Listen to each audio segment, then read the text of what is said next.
ಒಂದು ವರ್ಷದ ಹಳೆ ಸ್ನೇಹಿತನ ಈ ಪರಿಸ್ಥಿತಿಗೆ ಕಾರಣ ಎಂದಿನಂತೆ ಚಪ್ರಿ ದ್ವಿಚಕ್ರ ವಾಹನ ಏರಿ ಅಲೆಯುತ್ತಿದ್ದೆ. ಸ್ವಚ್ಛಂದನೆಯ ಆಗಸ, ಮುಗಿಲೆತ್ತರದ ಪರ್ವತಗಳು, ಇದೆಲ್ಲದರ ಮಧ್ಯ ಸ್ಮಶಾನದಂತ ಜಾಗವನ್ನ ಸವಿಯುವಾಗ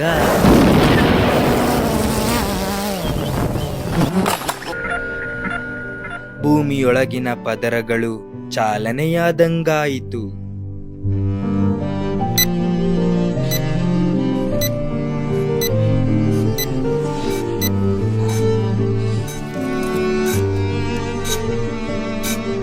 ಹಳೆ ಸ್ನೇಹಿತನ ಕಾಲು ಮುರಿದಿತ್ತು, ದೇಹ ಒಡೆದಿತ್ತು.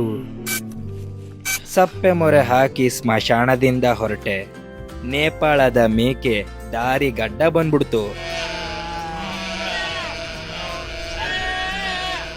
ಇನ್ನೇನು ರವಿ, ಮನೆಗೋಗೋ ಸಮಯ. ವೇಗವಾಗಿ ಬೀಸ್ತಾ ಇದ್ದ ಗಾಳಿ, ಬೆರಕೆ ಸೊಪ್ಪಿನ ಮಧ್ಯೆ ನುಸುಳಿ ತೊರೆ ಹತ್ರ ಬಂದೆ ನೀರ್ ಕುಡಿಯಕ್ಕೆ. ಒಂದು ವರ್ಷದ ಸ್ನೇಹಿತನ ಜೊತೆ ರವಿನೂ ಹೊರಟ್ಬಿಟ್ಟ.